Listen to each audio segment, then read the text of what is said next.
સોલંકી વીર વસરાજની એક વંદના મને આનંદ આવે એટલા માટે. અને દાડા વીર વસરાજની મોવાની પાસે ડુંડાસના પાદરમાંથી જ્યારે જાન નીકળે અને ચારણાઈ દેવલાઈ જાન આખીને રોકી અને જમાડે, અને જમાડ્યા પછી હાલવા ટાણે હું ક્ષત્રિય છું, મારે તમને કંઈક દેવું જોઈએ. એટલે માતાજીએ કીધું દેવલાએ કે અમારે ચારણ છે, અમારે કઈ જોતું નથી, પણ એવો વખત આવે છે ત્યારે કહીશ ને. ઈ જાન પરણવા જાય મોવા અને અહીંયા ગાયું વાળવા માટે આવે, દુશ્મનો વાળી જાય ગાયો, અને પછી એ રાજપૂતને પોતાનો ધર્મ યાદ કરાવી અને દેવલાઈ જે વાત કરે છે દુહાવ જાણીતા છે પોખણને પ્રણવેરા તણી હવે રાણા રમતું મહેલ ધરીને ખાંડાના ખેલ મારી વેગડ કારણ વાછરા. પણ ઈ વીર વસરાજ જ્યારે મંગળ ફેરા ફરતો તો હોય વૃદ્ધબાળ કે અંગ જોબન ભર્યો હોય બળવાન કે અબળ ઘેલો, ગીત મંગળ તણા ગાયને કંઠમાં ફૂલે ને હોય વરમાળ ચોરી સડેલો. હાક જે હાંભળે દેશ દ્રોહી તણી ભાગમાં એને લખ્યું સહેવું, કે પંથ અવધૂતના વીર રજપૂતને જીવવું તે પછી ઝેર જેવું. નીકળી ગયો એનું વીરરસનું વર્ણન એક મેં ગીતમાં કાવ્યમાં કર્યું છે મણિયારામાં.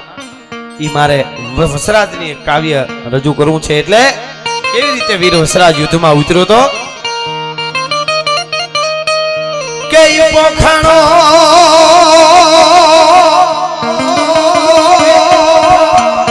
જેથી પોખણો તો માંડવે લાડો રે સાનૈયાના કાલો અને સુણી જા અને અમારો વાછરો ડાડો વિફરો ફેંકી વરમાલાયું રે. હવે વરરાજા તુવાલ જે ગાયું રે સોલંકી તુવાલ જે ગાયું.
જગતમાં નહીં જડે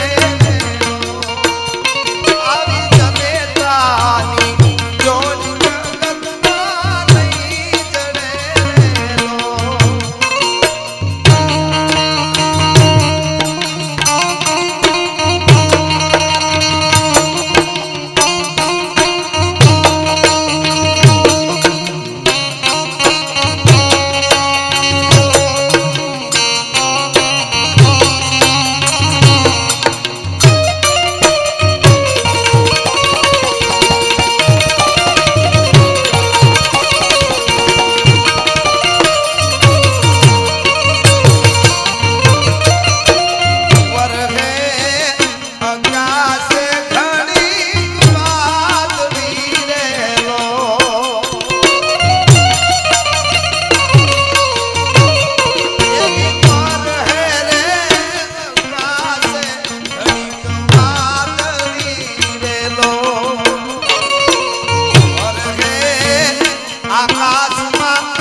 વાળજે ગાયું વરરાજા તું વાળજે ગાયું. પણ વાત તમને હું ઈ કરતો તો વચ્ચે વાત મૂકી દીધી. હાંડીઓ હટાણું કરીને આવે જ્યારે પાછો નેહડામાં, ત્યારે બધી ચોકમાં હાંડીઓ ઝુકારે એટલે નેહડાની બેનું દીકરીઓ હટાણું લેવા આવે. જેણે જે માંગ્યું હોય એ લઈ અને પોતાને ઘરે વયું જાય. એમાં એકવાર બન્યું એવું, આખા નેહડામાં બાયું હટાણું માંગ્યું તો હવનું લઈને વયું ગયું. જે ગરધણી જે પોતે હટાણું કરવા ગયો તો એને એની ઘરવાળી આવીને પૂછ્યું કે આપણો બાજરો ક્યાં? તો લે આ બધાયનું લેવામાં આપણું તો ભૂલાઈ ગયું. હાવ બીજાનું હટાણું લેવામાં આપણું કાંઈ લઈ આવ્યો જ નથી. એમ આપણો હાંડિયો હાવ ખાલી ન જાય. આપણો બાજરો પહેલા બાંધી લેવો જોઈએ, પછી બીજાનું હટાણું લઈ આવાય. એમ વિજ્ઞાન અપનાવો, વિજ્ઞાન બહુ જરૂરી. શિક્ષણ અપનાવો, પણ મારી તમારી અસ્મિતા, મારી તમારી પરંપરા ભૂલાઈ ન જાય એટલા માટેની આ વાત. વચ્ચે મેં માનું જે ગીતની 2-3 કડી બોલ્યો, મીઠા મધુ અને મીઠા મેવલા રે લોલ, એથી મીઠી છે મોરી માતરે જનનીની જોડી જગતમાં નહીં જડે. ભગત બાપુની હું ફરી ફરીને પાછી માની થોડી વાત હું વચ્ચે વચ્ચે લેતો રહું. કાગ બાપુને મહાત્મા તુલસીદાસજીએ જ્યારે રામાયણ લખી, રામચરિત માનસ આખે આખું લખ્યું અને પૂર્ણ થયા પછી કોઈ માણસે એને પ્રશ્ન કર્યો કે કકા બારખડીના જે 52 અક્ષર છે એ 52 અક્ષરમાં તમને કયા અક્ષર વધારે પ્રિય છે? તુલસીદાસજીને કોઈ પૂછ્યું, તમને કયા અક્ષર વધારે ગમે છે, ફાવે છે, કયા પ્રિય લાગે છે? ત્યારે તુલસીદાસે કીધું રા અને મ. રામ એ 2 અક્ષર જો 52 અક્ષરમાંથી કકામાંથી નીકળી જાય તો બીજા બધા અક્ષર મારા માટે બોબડા છે. તુલસીદાસજીએ રા અને મ 2 અક્ષર કીધા. પણ અમારા ભગત બાપુ કવિ કાગને જ્યારે પૂછવામાં આવ્યું કે તમને દુનિયાને બધી જુદી જુદી ભાષાના કરોડો અક્ષર હોય, એ કરોડો અક્ષરમાં તમને કયા અક્ષર, કેટલા અક્ષર પ્રિય છે? ત્યારે કાગ બાપુએ એક જ અક્ષર કીધો ને, એ માં. કે બીજા દુનિયાના કરોડો અક્ષર હોય પણ એમાંથી એક અક્ષરને જો તમે કાઢી લ્યો, કરોડું આખર એક જતા કરોડું આખર કામના, મારા મોઢે બોલું માતા મારા કોઠાને ટાઢક કાગડા.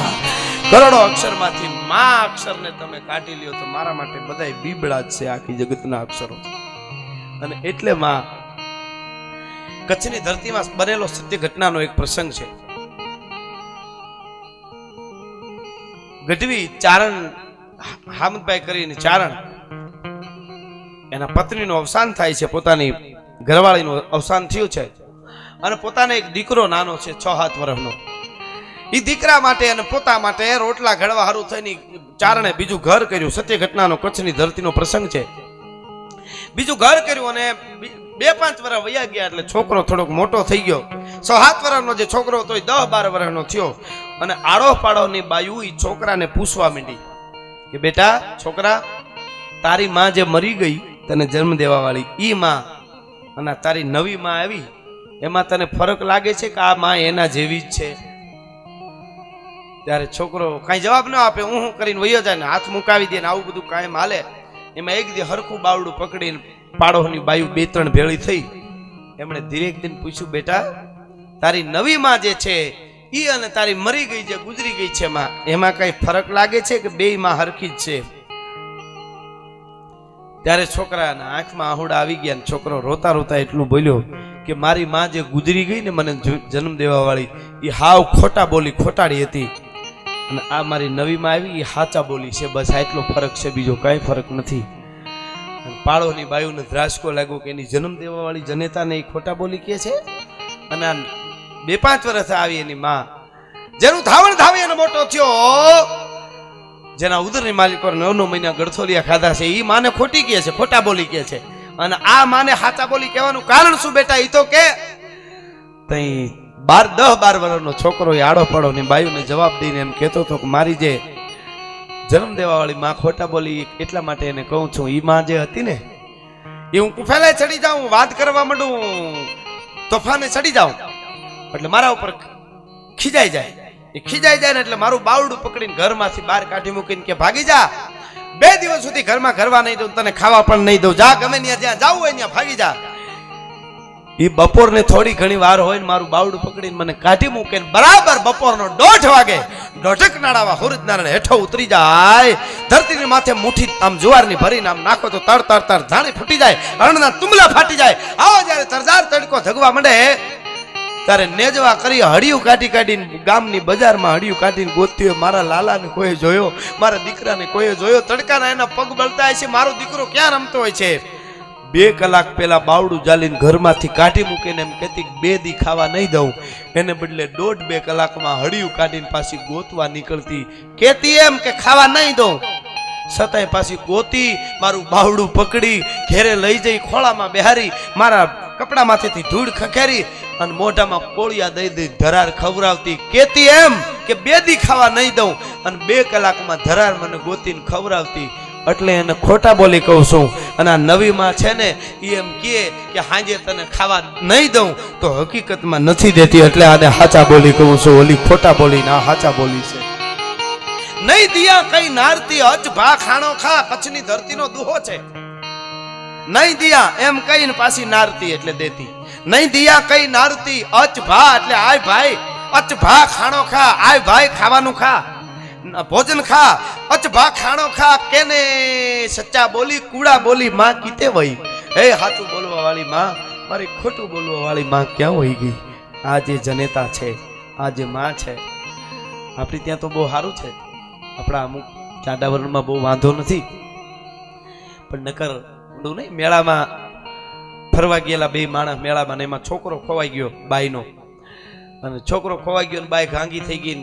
તરત સરકારી અધિકારીઓને ખબર દેવામાં આવી, બધા ગોતણ મેડી થવા, અને દીકરો 1-1.5 કલાકમાં પોલીસ દીકરાને ગોતી આવી. પોતાના નાના 3-4 વર્ષના દીકરો મેળામાં ખોવાઈ ગયો. 2 માણસ ફરવા ગયેલા, શહેરમાંથી આવેલા, એની માં એકલી ગામડે છે, અને દીકરો જડી ગયો એટલે રાયડું મેડી નાખવાની માં બથ ભરી ગઈ. અને પછી કીધું કે હવે કોઈ મેળો મારે કરવો નથી, જટ આપણી ગાડી બહાર કાઢો અને આપણે ઘરે હેરમાં વયું જવું છે. હવે મારે કોઈ દી મેળામાં નથી આવવું, મારો દીકરો ખોવાઈ ગયો, મને માંડ જડ્યો. એમ કરીને ગાડીમાં બેઠા. ગાડી હાલતી હતી પણ હેર બાજુ નહીં, પોતાનું જૂનું ગામ છે એ ગામડા બાજુ ગાડી વાળી બાઈ જે હતી એના ઘરવાળે. એટલે બાઈએ કીધું કે આપણે ઘર તો આમ છે ને આમ ક્યાં ગાડી લઈ જાવ? તો કે ગાડી ગામડે લઈ જાવી છે મારી મા પાસે. કે શું કામે? કે તારો દીકરો 1.5 કલાક ખાલી મેળામાં ખોવાઈ ગયો અને તું આટલી ગાંગી થઈ ગઈ હોય, જો રાયડું નાખવા માંડી, તો મારી મા પાસે હું 3 વર્ષથી નથી ગયો. મારી મા ગામડે કેટલી ગાંગી થઈ ગઈ છે, એટલે મારે મારી મા પાસે જ રહેવા વયું જવું છે. હવે હેરમાં નથી જવું, અને મારી મા હેરમાં આવે તો જ હેરમાં જવું છે. આ જે જનેતાનો પ્રેમ છે, આ જે માનો, એટલે ગંગા આપણી માં છે, પવિત્ર છે, પણ કવિએ ઉપમા દેવામાં એનાથી માને 1 ડગલું ઊંચી બિહારી દીધી છે. ગંગાના નીર તો વધે ઘટે રેલો, એનું નીર કોક દી વધી જાય, કોક દી ઘટી જાય, પણ માડી તારા પ્રેમનો એક ખરખો પ્રવાહ, એનો પ્રવાહ કોઈ દી વધ્યો નથી, કોઈ દી ઘટ્યો નથી. એ આપણી જનેતા છે. એ પછી કોઈ રાણીમાં હોય તો ભલે, મારી અને તમારી જન્મ દેવાવાળી જનેતા હોય કે બ્રહ્માંડ ભાંડોદરી જનેતા હોય, ઈ માં છે. અને એટલે 2 કડી મને ગમે છે આંધળીમાંના કાગળની. બહુ જાણીતી રચના છે, આખી રચના કદાચ આપને ખ્યાલ હશે, પણ 2 કડી મને બહુ ગમે છે. કે પોતે ગામડામાં રહેવા વાળી માં હોય, એકનો એક દીકરો હોય, દીકરાને ભણાવ્યો, મોટો કર્યો, અને પછી મુંબઈ કમાવા મોકલ્યો. દીકરો મુંબઈ રોકાઈ જાય છે, અમુક સમય સુધી પૈસા મોકલે, પછી કાંઈ મોકલતો નથી. ત્યાં જઈને આખો દી ખૂબ કમાય, સાંજે બધું ખાઈ જાય ને પી જાય ને રૂપિયા પૂરા કરી દે. અહીં કઈ મા પાસે મોકલે નહીં. માં છે એ કોકના વાહિદા કરી, કોકના કામ કરીને પોતાનું જીવન ગુજાર કરે છે, પણ એમાં માની આંખો વહી ગઈ ડોશીની, દેખાવાનું બંધ થયું. પછી ઝૂંપડામાં એકલી બેઠી હોય, આડો પાડો વાળાને દયા આવે, એ ખવડાવી આવે એકાદું ટાણું, એમ જીવન ગુજારે છે. બહુ જાણીતી આ રચના છે. પણ ભજન કોનું ચાલુ છે, રટણ કોનું ચાલુ છે અંદર ખબર? ભગવાનનું નહીં, પોતાના દીકરાનું. મારો દીકરો તો મુંબઈમાં સુખી છે ને, મારા દીકરાને ખાવાનું જડી ત્યાં જતું હોય છે ને, મારા દીકરાને વાવડ શું હોય છે, મારો દીકરો તો બરાબર છે ને, એ દીકરાનું સમરણ ચાલુ છે. એમાં એના કોઈ હગાનો છોકરો આવ્યો, એને આવીને કીધું કે તમારો દીકરો મને ભેળો થયો તો મુંબઈમાં. બહુ આનંદમાં છે, લહેર કરે છે, ખૂબ આનંદમાં છે. અને કવિ રચના લખે છે, શું કહે છે? કે ભાડાના ભાડીએ ઓલા ભાડાના ભાડીએ એમ કીધું ગીગુ, રોજ મને ભેળો થાય રે, તમારો દીકરો રોજ મને ભેળો થાય. દિવસ આખો જાય એ દાડિયું ખેંચવાન, રાતે હોટલમાં ખાઈ પાણી જેમ પૈસા વેડે, તમારો દીકરો નત નવા લુગડા પહેરે. પાણી જેમ પૈસા વેડે હોટલમાં ખાઈ શબ્દ જ્યાં માએ સાંભળ્યા, જનતાની રાડ ફાટી ગઈ. મારો દીકરો ભેળો થાય તો એટલું કહેજો મારા ગીગુને. શું કહેજો?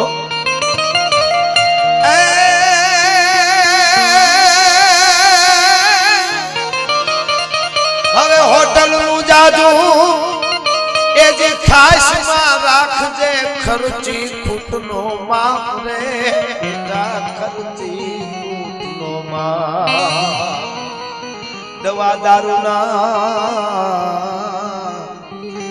દારૂના એ દોકડા આપણે કાઢશું ક્યાંથી બાપ કાયા તારી રાખજે રૂડી આપણી ગરીબની ઈજ છે મૂડી બેટા કાયા તારી રાખજે રૂડી આપણી ગરીબની ઈજ છે મૂડી કાયા તારી રાખજે રૂડી કારણ આપણા ગરીબની ઈજ છે મૂડી એવી જનેતા એવી માં ઈ માને અંજલિ રૂપે હું કોઈ પણ અહીંથી વાત કરું આ દેશની શક્તિ જ્યારે જ્યારે ભારત વર્ષમાં ધર્મ ધ્રુજો છે ત્યાં ભારતની શક્તિ આગળ આવી અને રસ્તા બતાવ્યા છે ભારતની શક્તિ આગળ આવી અને રસ્તા બતાવ્યા છે આ કરો આ ન કરો આ થાય આ ન થાય એવી માં એવી શક્તિ અને એક પ્રસંગ મને ગમે એટલે વચ્ચે લઈ લો આ દેશની શક્તિ આ દેશની દીકરીઓએ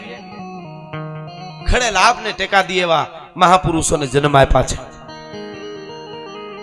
પછી દેશ માટે જરૂર પડે તોય ભલે સમાજ માટે જરૂર પડે તોય અને ધર્મ માટે માથા દેવાની જ્યારે વાત આવે ત્યારે પણ એ જ કીધું છે અને આ દેશની દીકરીઓ કોઈ યુવાનને ભટકાવે નહીં યુવાનને રાહ બતાવી દે એનો મને ગમતો એક પ્રસંગ જૂના જમાનાની વાત છે પણ હું ઘણીવાર કરું છું વાત અને મને ગમે છે જૂના જમાનામાં